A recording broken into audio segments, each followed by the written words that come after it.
룻기서 4장 1절부터 12절까지 말씀입니다. 룻기서 4장 1절부터 12절까지 말씀 한 절씩 교독하겠습니다.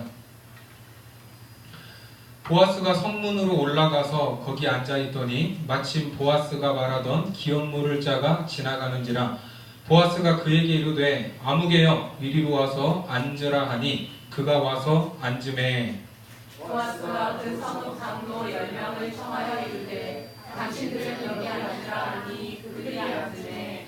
보아스가 그 기업 물을 자에게 이르되 모압 지방에서 돌아온 나오미가 우리 형제 엘리멜렉의 소유지를 팔려 함으로 내가 여기 앉은 이들과 내 백성의 장로들 앞에서 그것을 사라고 내게 말하여 알리하려 하였노라.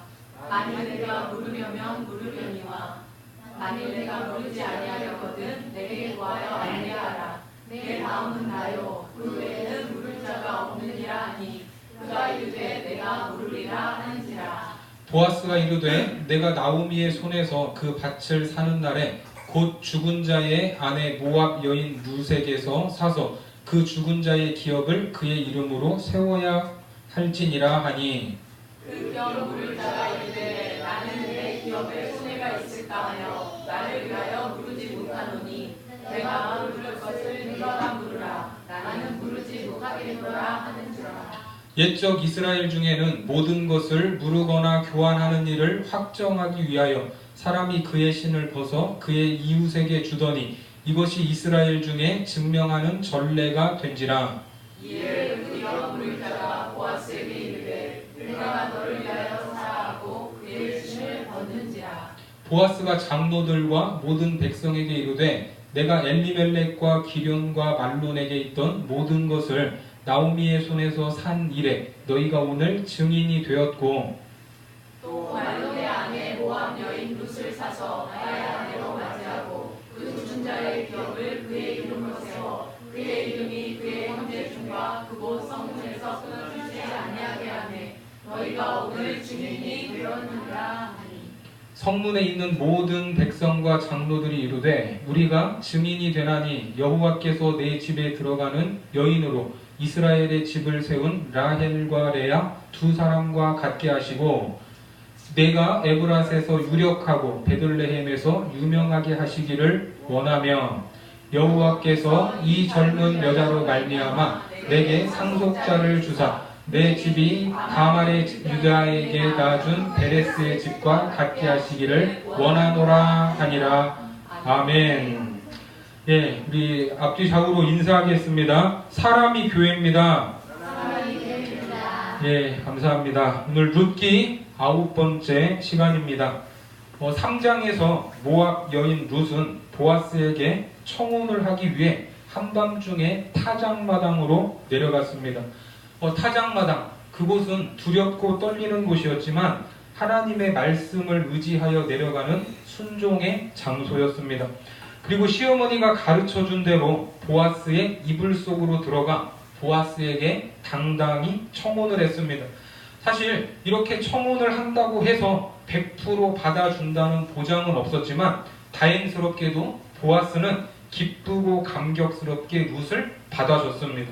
자, 어떻습니까? 그때 분위기를 보면 금방이라도 결혼을 할 것만 같았습니다. 그런데 갑자기 보아스가 딴소리를 했죠. 룻기 3장 12절 말씀에 보면 참으로 나는 기업을 물을 자이나 기업 물을 자로서 나보다 더 가까운 사람이 있으니. 자, 나보다 먼저 기업 물을 권리 룻 너를 거둘 수 있는 사람이 있다는 것입니다. 전혀 예상하지 못했던 말이었지만 보아스는 룻을 그냥 돌려보내지 않고 보리 6번을 되어주었습니다. 몇 번을 되어줬어요? 6번. 그래서 지난 시간에는 우리가 이 6번이라는 숫자에 담긴 의미를 알아봤죠. 그리고 이제 보리가 6번 되어준 이 내용에 대해서 누가 눈치를 챘어요? 시어머니인 나오미는 이거를 알아봤습니다. 그래서 며느리에게 이렇게 말했어요. 3장 18절 말씀해 보니까 이에 시어머니가 이르되 내 딸아 이 사건이 어떻게 될지 알기까지 앉아있으라. 그 사람이 오늘 이 일을 성취하기 전에는 쉬지 아니하리라 하니라. 자, 이렇게 3장이 마무리되고 오늘 4장으로 넘어오면서 룻기의 이제 클라이막스 부분에 해당이 됩니다. 그 사람이 오늘 이 일을 성취하기 전에는 쉬어요, 안 쉬어요? 쉬지 아니하리라 하는 나오미의 말처럼 오늘 보아스가 쉬지 않고 이제 무엇을 하게 되는지를 확인할 수 있습니다. 자, 본문 1절 말씀 같이 한번 읽겠습니다. 시작. 보아스가 성문으로 올라가서 거기 앉아있더니 마침 보아스가 말하던 기업 물을 자가 지나가는지라. 보아스가 그에게 이르되 아무개여 이리로 와서 앉으라 하니 그가 와서 앉으매. 자, 보아스가 이제 이 일을 하나둘씩 해결을 하는데 처음 행한 일이 뭡니까? 성문으로 올라간 겁니다. 성문. 자, 성문으로 왜 올라갔는가? 자, 성문이라고 하면 우리 머릿속에서 상상되는 문이 어떤 문이 있어요? 예? 괜찮아요. 예, 괜찮아요. 아주 좋아요. 예. 자, 우리 성문하면 우리 머릿속에서 떠오르는 문이 뭐 남대문, 동대문 이런 문과 같이 성의 출입문을 연상하게 됩니다. 그런데 지금 이 장소가 어디냐면 베들레헴이죠. 베들레헴은 우리가 상상하는 이 성문이 있을 만큼 큰 성읍이 아니었습니다. 역사적으로 성벽에 둘러싸여 있던 적도 없고 이 베들레헴 거기에 문을 낸 적도 없습니다. 그래서 이 베들레헴 같은 경우에는 이 성문의 의미가 좀 다른데 이 성문은 성문 모양의 아치가 있는 마을 중앙에 있는 광장, 이 광장을 의미합니다. 그 마을의 중앙에서 무슨 일을 하냐면 정치적인 결정이나 공적인 재판, 큰 행사들을 치렀습니다. 그러니까 오늘날의 시청이나 이 법원의 개념으로 보시면 됩니다. 그곳이 성문이었어요. 자, 성경에서 그런 장면들이 등장하는데 신명기 말씀에 보면 자, 이런 말씀이 있어요. 21장 19절에 그의 부모가 그를 끌고 어디로 갔어요? 성문에 이르러 그 성읍 장로들에게 나아가서 그리고 그 처녀의 부모가 그 처녀의 처녀인 표를 얻어가지고 어디로 갔어요? 그 성문 장로들에게로 가서 자, 공적으로 이런저런 문제들을 해결하기 위해서 성문으로 갔던 것입니다. 이처럼 보아스가 성문 앞으로 나간 것도 율법에 의해서 기업을 무르는 이 문제를 공적인 자리에서 공개적으로 처리하려고 했던 거예요. 그렇게 가서 기다렸더니 마침 거기 누가 나타났습니까? 기다리던 사람이 나타났어요. 성경은 어떻게 표현을 하고 있습니까? 4장 1절에 보면 마침 보아스가 말하던 기업 물을 자가 지나가는지라 이렇게 표현을 하고 있어요. 자, 마침 여기서 많이 보던 말 아닙니까? 룻기 2장 3절과 4절에 나오죠. 룻이 가서 베는 자를 따라 밭에서 이삭을 줍는데 우연히 엘리멜렉의 친족 보아스에게 속한 밭에 이르렀더라. 4절 같이요. 마침 보아스가 베들레헴에서부터 와서 베는 자들에게 이르되. 자, 이미 앞에 한번 나왔던 말이에요. 룻이 이삭을 주우러 보아스의 밭으로 우연히 찾아갔고 그때 마침 보아스도 밭으로 왔다고 말씀했습니다. 자, 오늘 본문 1절의 말씀도 같은 단어를 사용하고 있는데 마침 이거는 감탄사예요. 감탄사. 마침 봐라. 그때 그 사람이 지나가고 있었다. 그러니까 이렇게 딱딱 맞아 떨어지는 것이 우연인 것처럼 아주 시간을 잘 맞춘 것처럼 보이지만 그 이면에는 누가 역사하고 계시다는 겁니까? 하나님의 섭리와 세심한 간섭이 있었다는 것을 의미하는 것. 자, 그렇게 지나가는 사람, 기업 물을 자 1순위인 사람을 보고 보아스가 불렀어요. 자, 뭐라고 부릅니까? 4장 1절에 보면 보아스가 그에게 이르되 누구요? 아무개여 이리로 와서 앉으라 하니 그가 와서 앉으매. 자, 물론 이 사람이 이름이 아무개는 아니에요. 아무개는 아니고 이 보아스에 앞서서 이 사람이 이제 기업을 물을 자였다면 보아스와도 친족일까요? 아닐까요? 친족이에요. 친족이었을 것이고 작은 성읍 베들레헴에서 이 아무개의 이름을 모를 리가 없었습니다. 그런데 성경은 굳이 그 이름을 기록하고 있지 않아요. 그냥 아무개로 부르고 있습니다. 자, 왜 그랬을까? 그거는 이제 나중에 뒤에 그 이유가 나옵니다. 자, 일단 이 아무개를 불러 세우고 성읍 장로들을 부르는데 자 뭐라고 하는가? 2절 말씀 같이 한번 읽겠습니다. 2절 시작. 보아스가 그 성읍 장로 10명을 청하여 이르되 당신들은 여기 앉으라 하니 그들이 앉음에. 자 그리고 공개적으로 기업 무르는 권한에 대해서 이야기를 합니다. 자 3절 마저 보겠습니다. 시작. 보아스가 그 기업 물을 자에게 이르되 모압 지방에서 돌아온 나오미가 우리 형제 엘리멜렉의 소유지를 팔려 함으로. 자 엘리멜렉의 소유지를 판다. 이게 무슨 이제 뭐 부동산을 중개하는 것이 아니고 무엇을 하는 거라고요? 기업 무르는 법을 말하는 것입니다. 자 나오미가 죽은 남편 엘리멜렉의 소유지를 왜 팔죠? 왜 팔아요? 가문이 망했기 때문입니다. 가문이 망했기 때문에. 앞서 나오미의 남편이 살아있을 때 극심한 흉년 때문에 모압 땅으로 이민을 갔어요. 모압 땅으로 이민을 갔습니다. 그때 이 엘리멜렉 소유의 땅을 팔아 버렸을 수도 있고 아니면 지금까지 소유권이 나오미에게 있어서 그 땅을 팔고자 하는 상황일 수도 있습니다. 자, 둘 중에 어떤 경우라도 나오미가 요청을 했다면 기업을 무르는 자는 율법에 의해서 반드시 이걸 도와줘야 돼요? 안 도와줘야 돼요? 예? 도와줘야 되죠. 도와줘야 돼요. 예, 반드시 도와줘야 됐습니다. 자, 이처럼 이스라엘 백성의 어떤 가문에 하나님이 주신 기업이 망하거나 끊어지게 되면 그것을 다시 회복시켜주는 제도가 무슨 제도라고 했죠? 따라해보세요. 고엘 제도. 예, 고엘 제도였습니다. 자, 이거는 땅뿐만이 아니라고 했죠. 만약에 형이 죽었어요. 형이 죽었는데 형수만 덩그러니 남고 자손이 없다면 누가 결혼을 해야 돼요? 동생이 형수와 결혼을 해서 자녀를 낳도록 해줘야 합니다. 그래서 그 자녀가, 그 아들이 형의 가문과 그 기업을 이어가도록 하는 제도. 그리고 형의 핏줄만 이어주면 끝나는 것이 아니라 형수와 아이들이 먹고 살 수 있도록 잃었던 땅도 같이 회복시켜줄 책임이 누구에게 있었냐면 기업 물을 자에게 있었습니다. 자, 레위기 말씀입니다. 레위기 25장 23절부터 25절까지 말씀해 보면 토지를 영구히 팔지 말 것은 토지는 다 내 것임이니라. 너희는 거류민이요 동거하는 자로서 나와 함께 있느니라. 너희 기업의 온 땅에서 그 토지 무르기를 허락할지니. 같이요. 만일 내 형제가 가난하여 그의 기업 중에서 얼마를 팔았으면 그에게 가까운 기업 물을 자가 와서 그의 형제가 판 것을 물을 것이요. 자, 이처럼 기업을 무른다는 것은 다시 한번 정리를 하면 먼저 가까운 친척이 망해서 타인의 종이 됐을 때 그 빚을 갚아주고 자유의 신분이 되도록 하는 것이었고 또 자신의 집안 대대로 내려오는 땅을 다른 사람에게 팔게 되었을 때 친척이 그 가문의 땅을 사서 땅의 원주인, 이 자기 친척에게 돌려주는 거예요. 이것이 고엘 제도였습니다.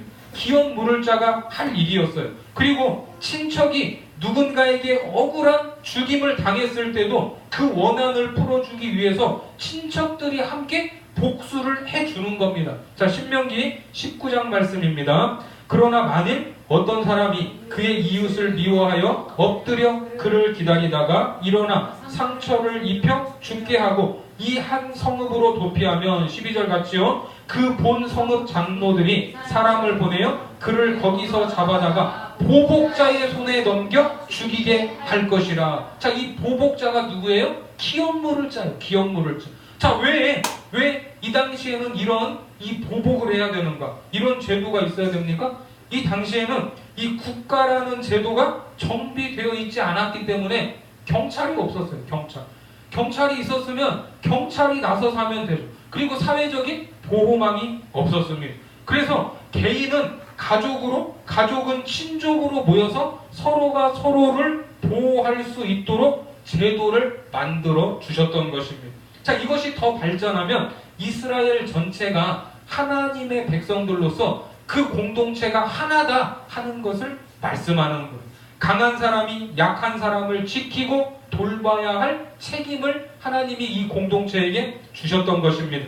자, 그래서 이 고엘 제도를 주신 하나님의 마음을 알 수 있는데, 자, 어떤 가문이라도 그것이 자기 실수든지 외부의 요인이든지 한번 망했다고 해서 그것으로 끝나버리기를 원하셔요, 원하지 않으세요? 원하지 않으세요. 다시 회복되기를 원하십니다. 끝장나지 않도록 도우시고 회복시키려는 하나님의 마음이 이 고엘 제도 안에 담겨 있다는 것을 믿으시기 바랍니다. 아멘이십니까? 자, 하지만 이 고엘 제도는 뭐 하나님이 이제 만들어서 줬다고 하는데, 이 기업물을 자로서 선다는 거는 그러면 어떤 일이에요? 이게 피곤한 일이죠. 피곤한 일. 그래요, 안 그래요? 아, 지금 내 식구 감당하기도 어려운데 아무리 친족이고 형제라고 하더라도 그 식구들까지 챙겨야 되고 그 땅을 사줘야 되고 복수하기 위해서 여기저기 쫓아다녀야 하고 시간을 보내야 하는 일, 이것이 기업을 부르는 일인데 피곤한 일이죠. 심적으로, 육신적으로, 또 물질적으로, 시간적으로 손해가 이만저만이 아닙니다. 나의 손해를 감수하지 않으면 이 기업을 부르는 일을 할 수가 있습니까? 없습니까? 할 수 없습니다. 그러면 다시 본문으로 돌아와서 이제 보아스가 이 아무개에게, 기업 물을 자 1순위인 아무개에게 네가 나오미의 땅을 사줘야 하는 1순인데 그것을 사겠느냐는 질문의 의미는 단순히 땅만 사는 것이 아니라 뭐만, 그 땅과 연관되어 있는 나오미가 죽을 때까지 책임을 져야 한다는 것을 의미하는 말입니다. 이해가 되십니까? 자, 4절 말씀, 본문 4절 말씀 같이 보겠습니다. 시작. 내가 여기 앉은 이들과 내 백성의 장로들 앞에서 그것을 사라고 내게 말하여 알게 하려 하였노라. 만일 내가 물으려면 물으려니와 만일 내가 물으지 아니하려거든 내게 구하여 알게 하라. 네 다음은 나요. 그 외에는 물을 자가 없느니라 하니 그가 이르되 내가 물으리라 하는지라. 자, 이렇게 피곤한 일을 이 아무개가 한대요, 안 한대요? 예? 지금 밑줄 쳐놨잖아요. 저 내가 누구예요? 내가 아무개잖아요. 그가 이르되 내가 물으리라. 지금 이 사람이 내가 부르겠다. 그래? 그러면 내가 이거 하겠다 하면 보아스가 룻과 결혼을 할 수 있습니까? 없습니까? 결혼을 할 수 없는 거죠. 지금 예상치 못한 대답이 나온 거예요. 아, 이럴 줄 알았으면 차라리 그냥 개인적으로 만나서 합의를 볼 걸 괜히 성문 앞으로 나와서 공개적인 장소에서 지금 일을 망치게 생겼습니다. 룻에게 뭐라고 했어요? 걱정하지 말라고 했는데, 내가 다 알아서 한다고 했는데 아무개한테 지금 넘어가게 생겼어요. 이 권리가. 이게 남 일이니까 우리가 그냥 가만히 앉아있죠. 이게 내 일이라면 속이 새까맣게 타들어갈 일입니다. 하지만 보아스는 포기할 수 있어요, 없어요? 포기할 수 없었어요. 아무개라는 사람이 룻을 아는지 모르는지 다시 한번 엘리멜렉의 기업을 물은다는 의미가 어떤 의미인가를 차근차근 설명을 해줍니다. 자, 본문 5절 말씀 같이 보겠습니다. 시작. 보아스가 이르되 네가 나오미의 손에서 그 밭을 사는 날에 곧 죽은 자의 아내 모압 여인 룻에게서 사서 그 죽은 자의 기업을 그의 이름으로 세워야 할지니라 하니. 자, 이게 무슨 말입니까? 기업을 물은다는 것이 단순하게 땅만 사주는 것이 아니라고 했죠. 그 땅으로 그 가문이 계속해서 이어갈 수 있도록 끝까지 책임을 지는 일입니다. 그러니까 나오미에게 그 밭을 산다는 것은 엘리멜렉의 죽은 아들의 아내인 이방 여인 룻과 결혼을 해야 한다는 것이고, 그렇게 결혼을 해서 아이를 낳으면 그 자식은 엘리멜렉의 가문의 자식으로 줘야 된다는 거예요. 그리고 그 자식만 주는 게 아니라 자녀에게 뭘 줘야 돼요? 나오미에게서 산 땅까지 줘야 하는 것이라고 자세하게 설명을 해줍니다. 그러니까 한마디로 이거 손해를 봐도 이만저만이 아닌 일인데 그래도 너 할 거냐? 이렇게 묻는 거예요. 이해가 되세요? 그러니까 이게 지금 남는 게 있어요, 없어요? 남는 게 없어요. 남는 게 없어요.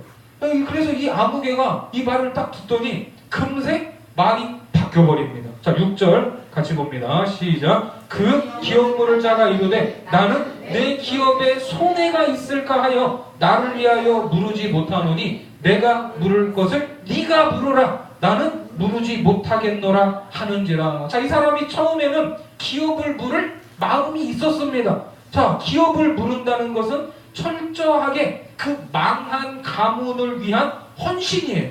그 사람도 기업을 물으는 것이 뭔지 알고 있었습니다. 그리고 나오미와 결혼을 한다는 것도 알고 있었습니다. 하지만 나오미는 아이를 낳을 수 있어요, 없어요? 아이를 못 낳죠. 이미 늙어버렸어요.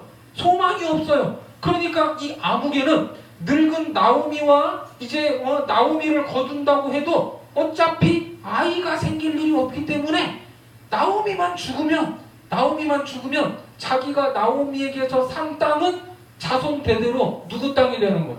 자기 땅이 되는 거예요. 자기 땅. 자기의 기업이 되는 것입니다.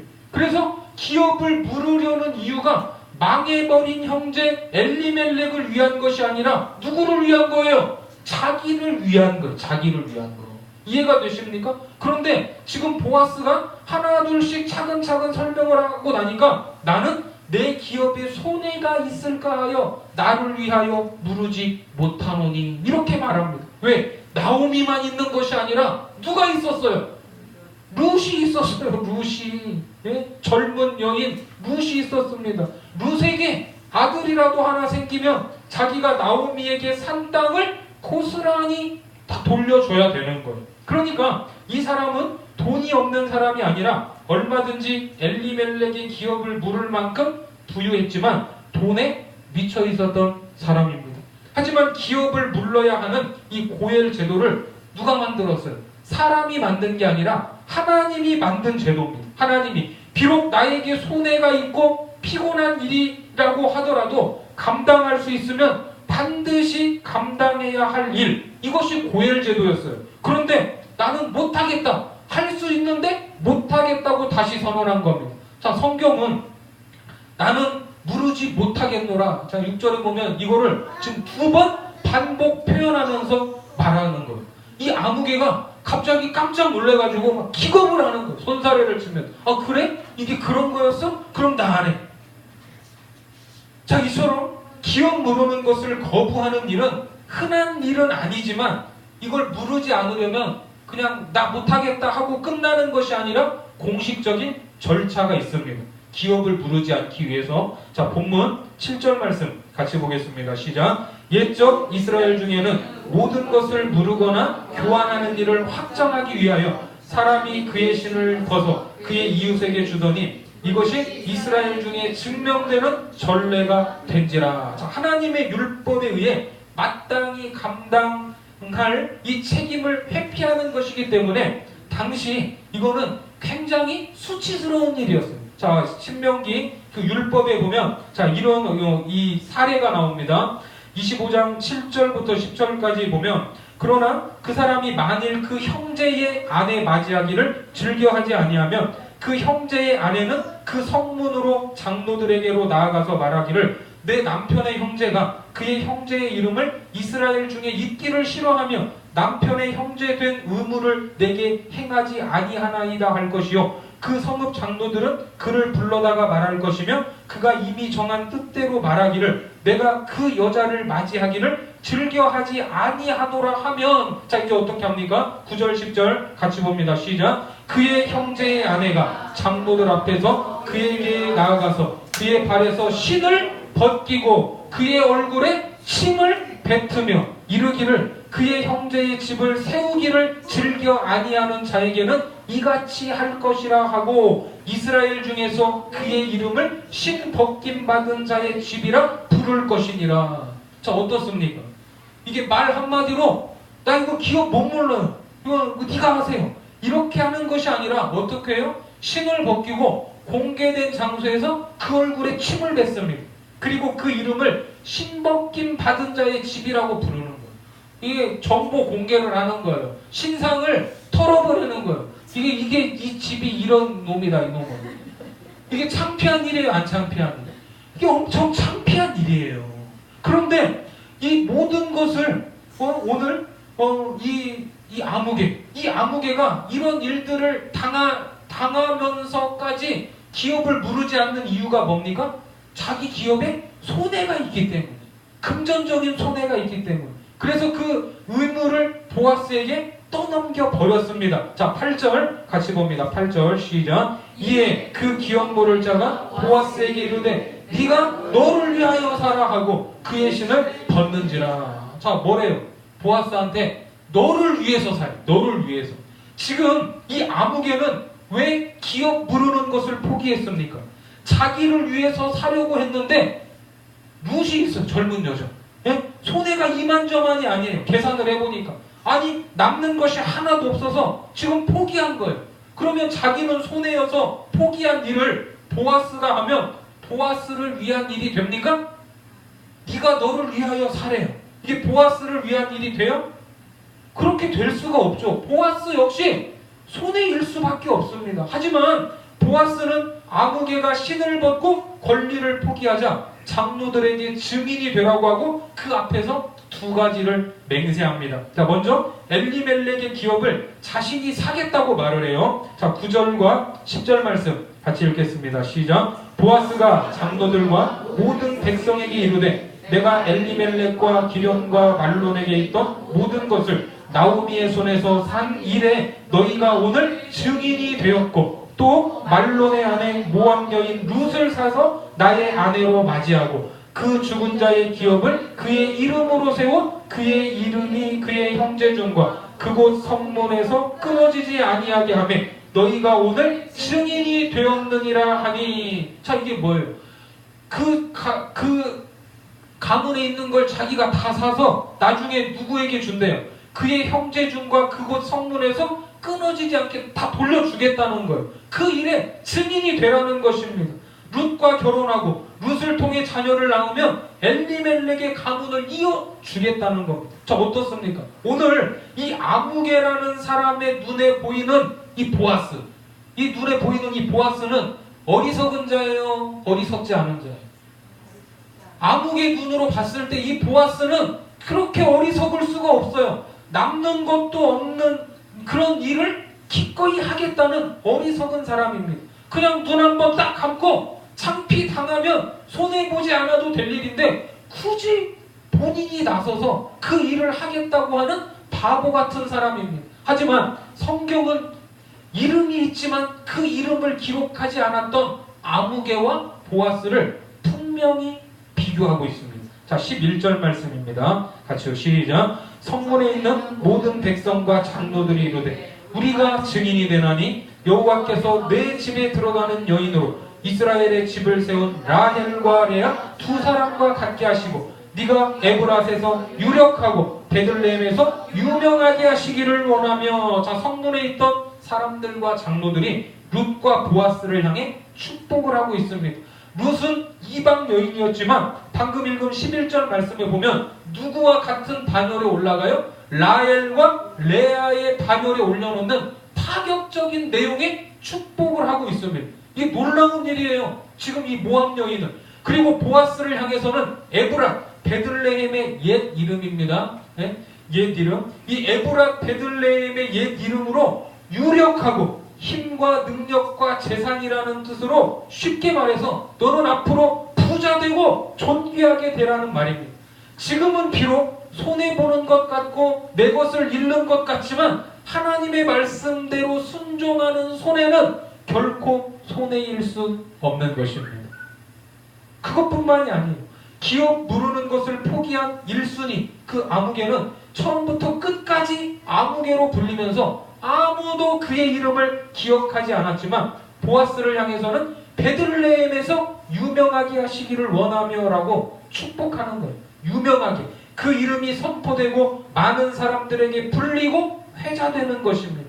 하나님의 나라와 그분의 영광과 상관없이 그저 이 땅에서 배부르게 잘 살고 잘 먹고 잘 살다가 끝나면 되는 것이 아닙니다. 더하기 빼기 곱하기 나누기 계산을 아무리 잘해도 하나님과 상관이 없다면 그 이름을 기억하지 않으십니다. 이 땅에서 아무리 유명하고 많은 이 사람들이 부러워하고 존경을 한다고 해도 하나님이 모르신다고 하면 이것이 얼마나 두려운 일인가를 우리는 잘 알고 있습니다. 첫 번째 기업물을 자는 하나님께 받을 수 있는 축복을 어떻게 했어요? 스스로 걷어차 버리고 하나님 앞에서 무명한 자가 되어버렸습니다. 하나님이 그의 이름을 기억하지 않습니다. 우리는 신약 성경에 나오는 한 여인을 기억하고 있죠. 300데나리온이나 되는 향유를 한 번에 예수님께 부어버렸습니다. 사람들은 이 여인을 향해서 뭐라고 말했어요? 잘했다고 했어요? 아니에요. 미쳤다고 했어요. 이 귀한 향유를 이렇게 허비할 수 있는가? 심지어 예수님의 제자들까지도 그녀를 책망했습니다. 하지만 예수님은 그녀에게 뭐라고 말씀하십니까? 마가복음 14장 9절 말씀 같이 봅니다. 시작. 내가 진실로 너희에게 이르노니 온 천하에 어디서든지 복음이 전파되는 곳에는 이 여자가 행한 일도 말하여 그를 기억하리라 하시니라. 그렇습니다. 우리가 신앙생활을 하면서 한 번씩 이런 결단이 필요한 순간이 올 때가 있습니다. 내 것을 다 내어주기 때문에 주변 사람들도 말릴 정도로 손해보는 것처럼 보입니다. 하지만 주님은 그 일을 기뻐하시고 그를 기억하라고 말씀하십니다. 보아스가 해마다 기업을 물러야 돼요? 해마다? 아니에요. 마리아는 예수님을 만날 때마다 향유를 부었습니까? 아닙니다. 딱 한 번 했어요. 딱 한 번. 지금 가진 것을 손해보는 것 같지만 그에 비교할 수 없는 더 큰 복을 받을 기회가 있을 때 우리는 그 기회를 놓치지 않아야 될 줄 믿습니다. 그래서 하나님은 그 말씀에 순종하는 것을 이 땅에 있는 재물보다 더 귀하게 여기고 하나님의 기업을 위해 손해를 감수하는 그 사람들을 절대 잊지 않으십니다. 룻도 무엇 때문에 부모가 있는 고향 땅을 등지고 다시 시작할 수 있는 모든 가능성, 인생을 등지고 낯선 땅 베들레헴까지 따라왔습니까? 왜 따라왔어요? 룻기 1장 16절에 보면 룻이 이르되 돌아가라 강권하지 마옵소서. 같이요. 어머니의 백성이 나의 백성이 되고 어머니의 하나님이 나의 하나님이 되시리니. 하나님을 믿는 믿음, 하나님께 받을 기업을 사모했기 때문에 이 땅에 있는 모든 것들을 등졌다는 것입니다. 그래서 룻이 영원히 여호와의 총회에 들어오지 못할 저주가 선포된 모압 여인이었지만 그 이름을 성경에 넣으셨고 예수 그리스도의 족보까지 들어가게 하셔서 어디에서 유명한 자로? 천국에서 유명한 자로 만드셨습니다. 유명한 자, 유명한 자. 우리는 어떤 사람입니까? 여러분들은 유명하십니까? 예? 인터넷에 이름 치면 떠요? 예? 사진이랑 같이? 예? 뭘로 유명하세요? 목소리 큰 걸로 유명하세요? 고린도후서에서 예수를 믿는 우리를 이렇게 말씀하고 있습니다. 고린도후서 6장 9절과 10절 같이 읽겠습니다. 시작. 무명한 자 같으나 유명한 자요, 죽은 자 같으나 보라 우리가 살아있고, 징계를 받는 자 같으나 죽임을 당하지 아니하고, 근심하는 자 같으나 항상 기뻐하고, 가난한 자 같으나 많은 사람을 부유하게 하고, 아무것도 없는 자 같으나 모든 것을 가진 자로다. 이것이 그리스도인으로 살아가는 저와 여러분들의 모습인 줄 믿습니다. 왜? 우리는 아름다운 이름이요 참 진리 되신 예수 그리스도 그분을 소유하고 있기 때문입니다. 그분은 죽은 것 같았지만 다시 사셔서 우리에게 기쁨을 주셨습니다. 가난해서 아무것도 없었지만 온 인류를 부욕해 하셨고 모든 것의 주인이신 만왕의 왕이셨습니다. 그분이 우리를 위하여 이 땅에 오셨습니다. 말로만 사랑한다고 하지 않으시고 가진 것의 일부를 떼어놓은 것이 아니고 다 주셨어요. 다 남김없이 다 주셨습니다. 요한복음 19장 30절 말씀에 예수께서 신포도주를 받으신 후에 이르시되 뭐라고 하셨어요? 다 이루었다 하시고 머리를 숙이니 영혼이 떠나 가시니라. 다 이루었다, 이 말은 다 지불했다, 내가 너를 샀다, 그러한 선언입니다. 이것이 그렇게 말씀하시고 돌아가셨어요. 남긴 것이 있어요, 없어요? 하나도 없었습니다. 손해만 보셨어요. 손해만. 우리가 그렇게까지 하면서 구원 받을 만큼 훌륭한 존재입니까? 예? 전혀 그렇지 않죠. 주님께 물어보세요. 주님, 왜 저를 위해 그러셨어요? 왜 저를 위해 십자가를 지셨어요? 주님이 뭐라고 하실까요? 예? 뭐라고 하실까요? 따라해보세요. 너를 사랑하니까. 너를 사랑하니까. 여러분, 사랑의 이유가 있습니까? 사랑의 이유가 있어요? 이유 있는 사랑은 더 이상 사랑일 수 없습니다. 오늘날 많은 사람들이 사랑한다고 하면서 결혼을 하지만 또 이런저런 이유, 뭐 성격 차이, 인생관의 차이, 집안 문제, 오해, 불신, 이런 이유로 헤어지죠. 하지만 이유는 하나입니다. 그 모든 것들을 감당할 만큼 사랑이 넉넉해요? 넉넉하지 못해요? 넉넉하지 못하기 때문입니다. 룻은 하나님을 사랑하기에 다 버리고 시어머니를 따라 베들레헴으로 왔고, 보아스도 룻을 사랑하기에 손해를 감수하면서 티업 물을 자가 되었습니다. 마리아도 주님을 사랑했기에 값비싼 향유 옥합을 깨뜨려 그분께 한 번에 부어버렸습니다. 이제는 주님을 사랑하기 때문에 누가 나서야 됩니까? 누가 나서야 돼요? 네? 박 집사가 나서야 돼요? 누가 나서야 돼요? 내가 나서야 돼요. 내가. 그렇게 나설 때 우리에게 축복이 임할 것입니다. 오늘 백성과 장로들이 축복의 말을 하고 있지만 사실은 하나님이 그들을 축복하고 있는 거예요. 자, 12절 말씀 같이 봅니다. 시작. 여호와께서 이 젊은 여자로 말미암아 내게 상속자를 주사 내 집이 다말이 유다에게 낳아준 베레스의 집과 같게 하시기를 원하노라 하니라. 아멘. 이 땅에서 살아가는 우리들의 삶은 80년, 90년입니다. 짧은 인생 살아가는 동안 자기의 기억만을 위해 살 것이 아니라 하나님의 큰 사랑을 받은 자로서 살아가기 때문에 하나님의 말씀에 순종하고 그의 나라와 그분의 의, 그분의 교회와 그 영광을 위하여 힘쓰고 수고하여 하나님이 주시는 크고 놀라운 축복을 다 받아 누리는 거룩한 성도들 되시기를 주님의 이름으로 축원합니다. 기도하겠습니다. 하나님, 우리가 무엇이간데 주께서 그렇게 사랑하시고